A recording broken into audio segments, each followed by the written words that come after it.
Section 1. You will hear a woman telephoning for information about a festival. First, you have some time to look at questions 1 to 7.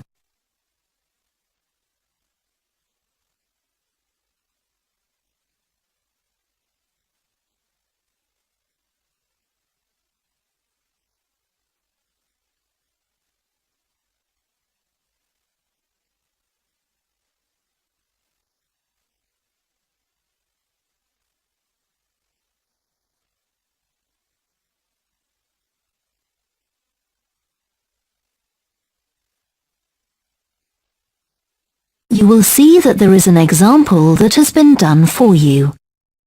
On this occasion only, the conversation relating to this will be played first.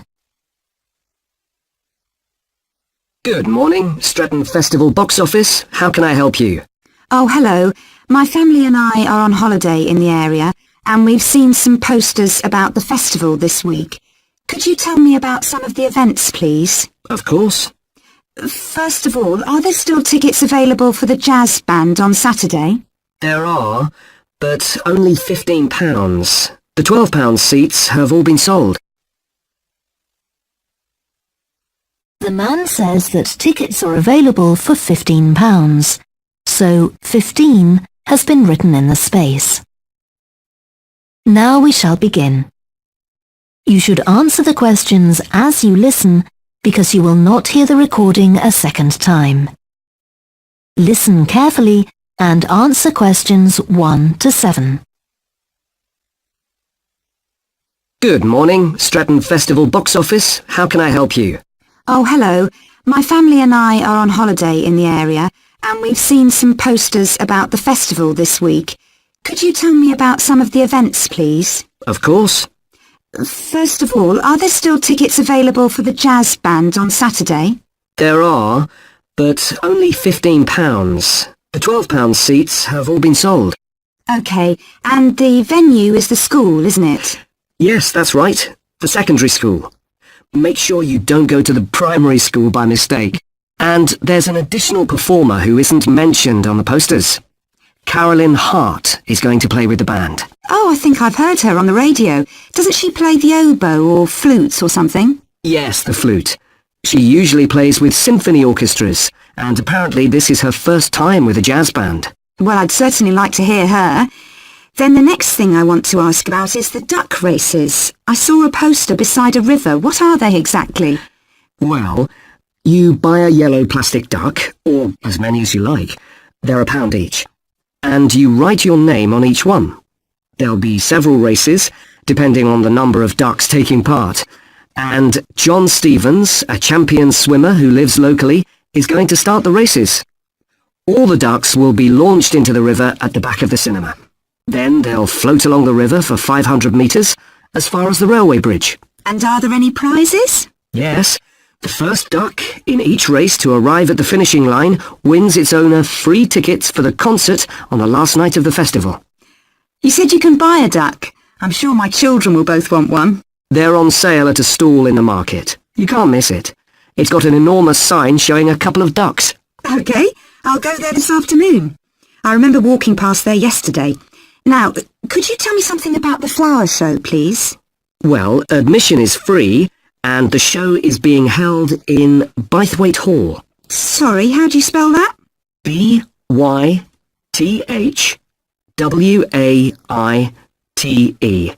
Bythwaite. Is it easy to find? I'm not very familiar with the town yet. Oh, you won't have any problem.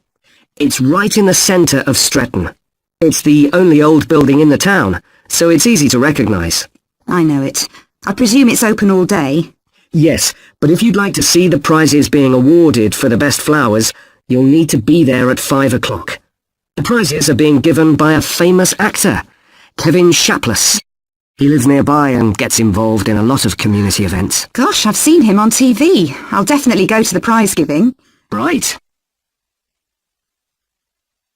Before you hear the rest of the conversation, you have some time to look at questions 8 to 10.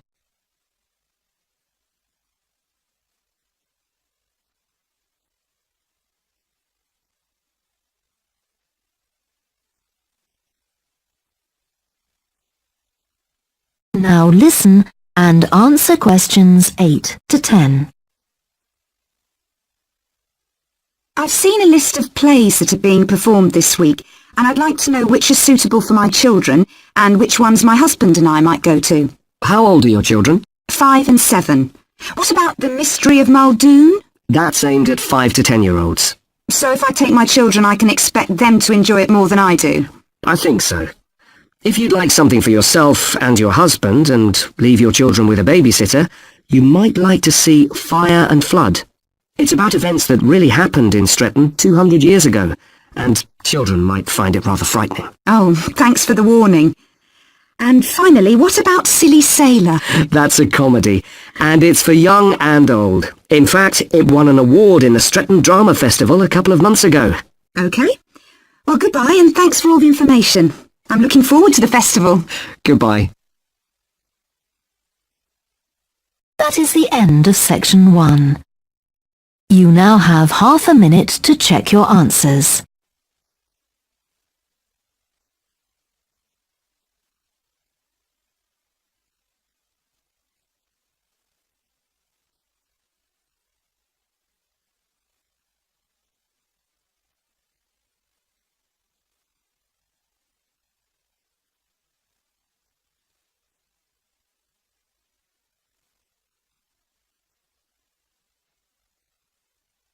Now turn to section 2.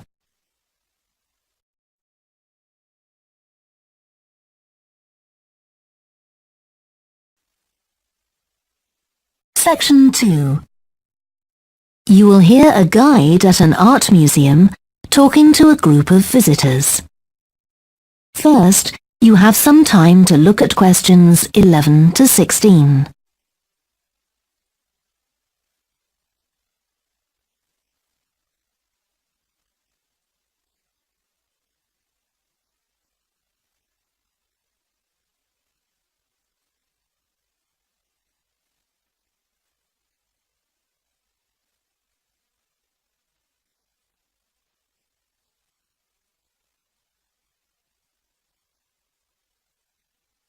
Now listen carefully and answer questions 11 to 16. Good morning and welcome to the museum, one with a remarkable range of exhibits which I'm sure you'll enjoy. My name's Greg and I'll tell you about the various collections as we go around. But before we go, let me just give you a taste of what we have here. Well, for one thing, we have a fine collection of 20th and 21st century paintings, many by very well-known artists. I'm sure you'll recognize several of the paintings. This is the gallery that attracts the largest number of visitors, so it's best to go in early in the day before the crowds arrive. Then there are the 19th century paintings. The museum was opened in the middle of that century, and several of the artists each donated one work to get the museum started, as it were. So they're of special interest to us. We feel closer to them than to other works. The sculpture gallery has a number of fine exhibits, but I'm afraid it's currently closed for refurbishment. You'll need to come back next year to see it properly, but a number of the sculptures have been moved to other parts of the museum. Around the World is a temporary exhibition. You've probably seen something about it on TV or in the newspapers. It's created a great deal of interest because it presents objects from every continent and many countries, and provides information about their social context, why they were made, who for, and so on. Then there's the collection of coins. This is what you might call a focused specialist collection because all the coins come from this country and were produced between 2,000 and 1,000 years ago. And many of them were discovered by ordinary people digging their gardens and donated to the museum. All our porcelain and glass was left to the museum by its founder when he died in 1878, and in the terms of his will, we're not allowed to add anything to that collection. He believed it was perfect in itself, and we don't see any reason to disagree. Before you hear the rest of the talk, you have some time to look at questions 17 to 20.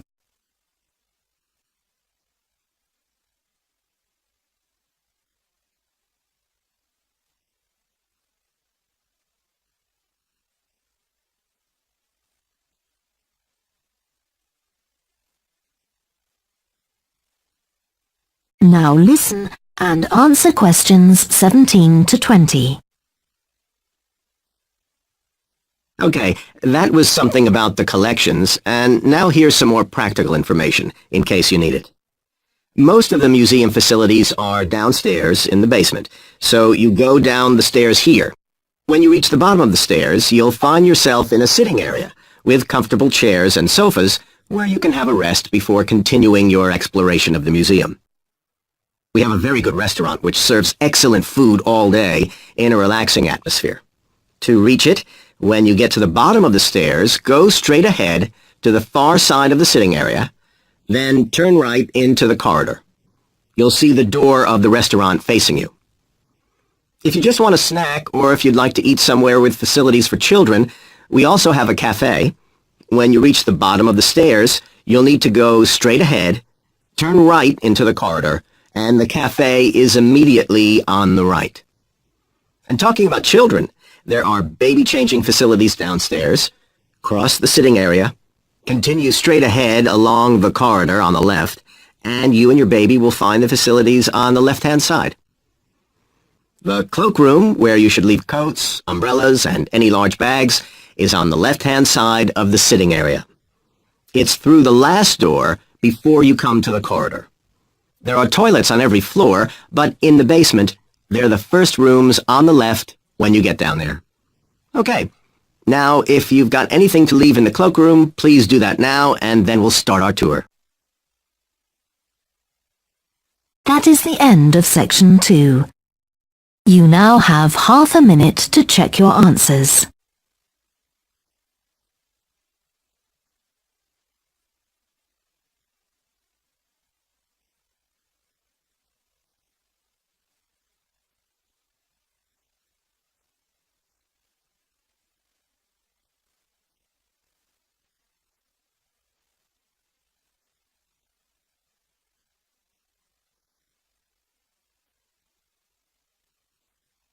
Now turn to section 3.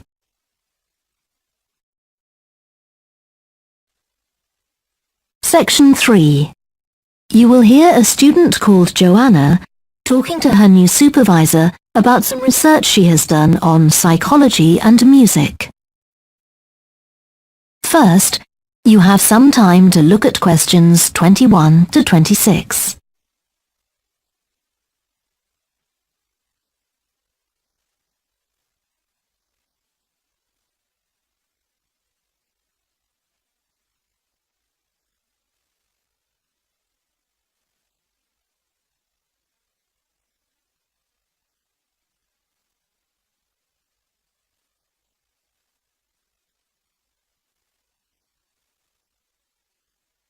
Now listen carefully and answer questions 21 to 26. Hi Joanna, good to meet you. Now, before we discuss your new research project, I'd like to hear something about the psychology study you did last year for your master's degree. So, how did you choose your subjects for that? Well, I had 6 subjects, all professional musicians and all female. 3 were violinists, and there was also a cello player and a pianist and a flute player. They were all very highly regarded in the music world, and they'd done quite extensive tours in different continents, and quite a few had won prizes and competitions as well. And they were quite young, weren't they? Yes, between 25 and 29. The mean was 27.8. I wasn't specifically looking for artists who'd produced recordings, but this is something that's just taken for granted these days, and they all had. Right. Now, you collected your data through telephone interviews, didn't you? Yes. I realised if I was going to interview leading musicians, it'd only be possible over the phone because they're so busy. I recorded them using a telephone recording adapter. I'd been worried about the quality, but it worked out all right. I managed at least a 30-minute interview with each subject, sometimes longer. Did doing it on the phone make it more stressful? I thought it might. It was all quite informal though, and in fact they seemed very keen to talk. And I don't think using the phone meant I got less rich data. Rather the opposite, in fact. Interesting. And you were looking at how performers dress for concert performances? That's right. My research investigated the way players see their role as a musician and how this is linked to the type of clothing they decide to wear. But that focus didn't emerge immediately. When I started, I was more interested in trying to investigate the impact of what was worn on those listening, and also whether someone like a violinist might adopt a different style of clothing from, say, someone playing the flute or the trumpet. It's interesting that the choice of dress is up to the individual, isn't it? Yes, you'd expect there to be rules about it in orchestras, but that's quite rare. Before you hear the rest of the discussion, you have some time to look at questions 27 to 30.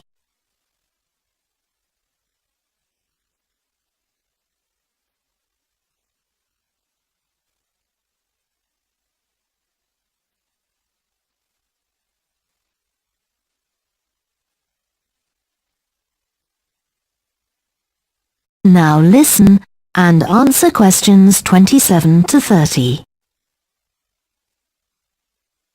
You only had women performers in your study. Was that because male musicians are less worried about fashion? I think a lot of the men are very much influenced by fashion, but in social terms the choices they have are more limited. They'd really upset audiences if they strayed away from quite narrow boundaries. Now, popular music has quite different expectations. Did you read Mike Frost's article about the dress of women performers in popular music? No. Well, he points out that a lot of female singers and musicians in popular music tend to dress down in performances and wear less feminine clothes, like jeans instead of skirts. And he suggests this is because otherwise they'd just be discounted as trivial. But you could argue they're just wearing what's practical. I mean, a pop music concert is usually a pretty energetic affair. Yes, he doesn't make that point, but I think you're probably right. I was interested by the effect of the audience at a musical performance when it came to the choice of dress. The subjects I interviewed felt this was really important. It's all to do with what we understand by performance as a public event. They believed the audience had certain expectations, and it was up to them as performers to fulfill these expectations, to show a kind of esteem. They weren't afraid of looking as if they'd made an effort to look good. I think in the past, the audience would have had those expectations of one another too, but that's not really the case now. Not in the UK, anyway. No. And I also got interested in what sports scientists are doing too, with regard to clothing. Musicians are quite vulnerable physically, aren't they? Because the movements they carry out are very intensive and repetitive, so I'd imagine some features of sports clothing could safeguard the players from the potentially dangerous effects of this sort of thing. Yes, but musicians don't really consider it. They avoid clothing that obviously restricts their movements, but that's as far as they go.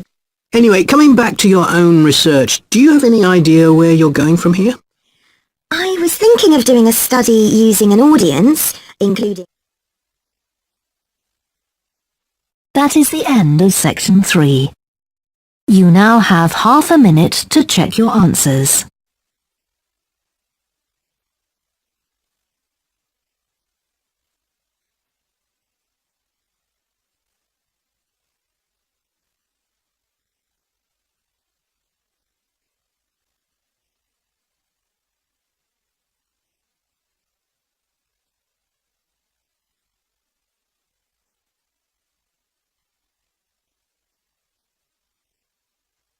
Now turn to section 4.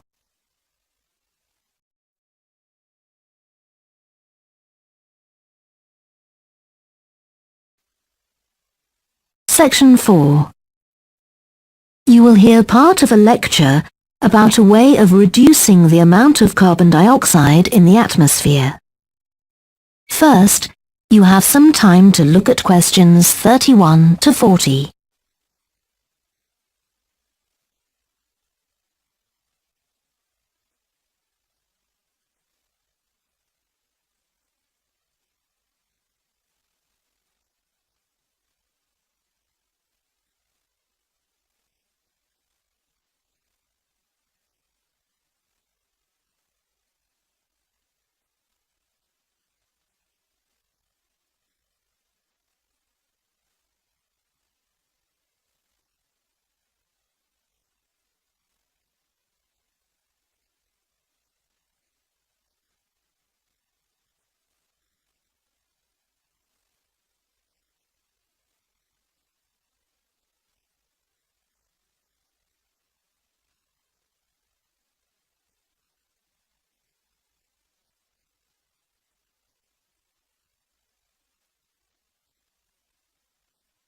Now listen carefully and answer questions 31 to 40.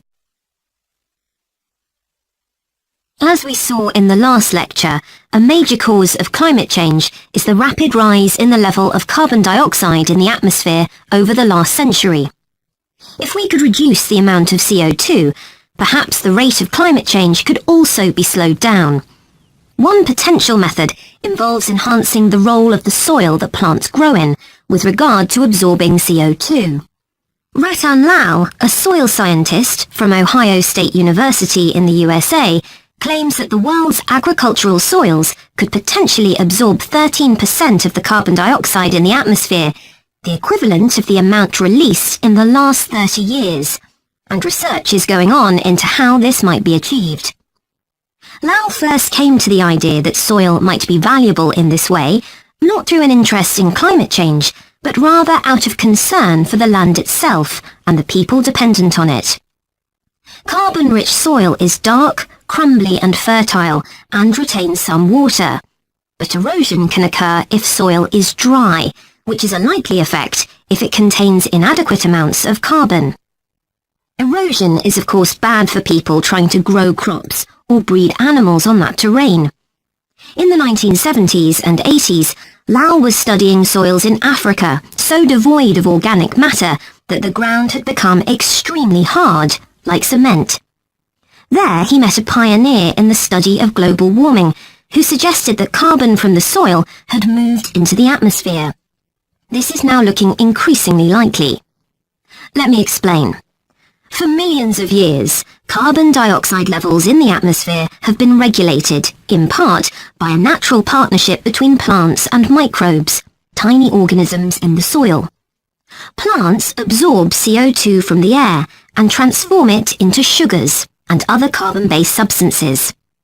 While a proportion of these carbon products remain in the plant, some transfer from the roots to fungi and soil microbes, which store the carbon in the soil.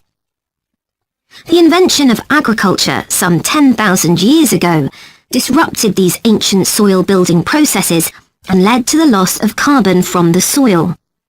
When humans started draining the natural topsoil and ploughing it up for planting, they exposed the buried carbon to oxygen. This created carbon dioxide and released it into the air. And in some places, grazing by domesticated animals has removed all vegetation, releasing carbon into the air. Tons of carbon have been stripped from the world's soils, where it's needed, and pumped into the atmosphere. So, what can be done? Researchers are now coming up with evidence that even modest changes to farming can significantly help to reduce the amount of carbon in the atmosphere. Some growers have already started using an approach known as regenerative agriculture. This aims to boost the fertility of soil and keep it moist through established practices. These include keeping fields planted all year round and increasing the variety of plants being grown. Strategies like these can significantly increase the amount of carbon stored in the soil, so agricultural researchers are now building a case for their use in combating climate change. One American investigation into the potential for storing CO2 on agricultural lands is taking place in California. Soil scientist Wendy Silver of the University of California, Berkeley, is conducting a first-of-its-kind study on a large cattle farm in the state. She and her students are testing the effects on carbon storage of the compost that is created from waste, both agricultural, including manure and corn stalks, and waste produced in gardens, such as leaves, branches and lawn trimmings. In Australia, soil ecologist Christine Jones is testing another promising soil enrichment strategy. Jones and 12 farmers are working to build up soil carbon by cultivating grasses that stay green all year round. Like composting, the approach has already been proved experimentally. Jones now hopes to show that it can be applied on working farms and that the resulting carbon capture can be accurately measured. It's hoped in the future that projects such as these will demonstrate the role that farmers and other land managers can play in reducing the harmful effects of greenhouse gases.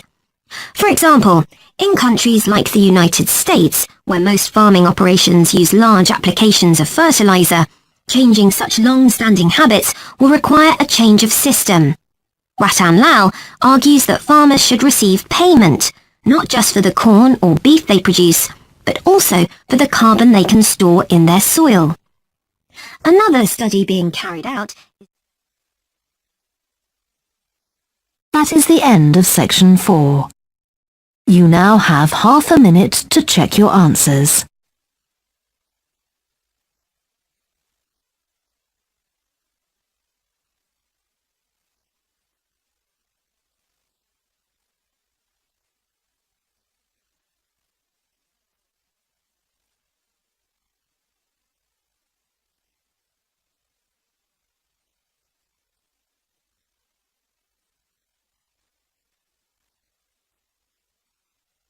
That is the end of the listening test.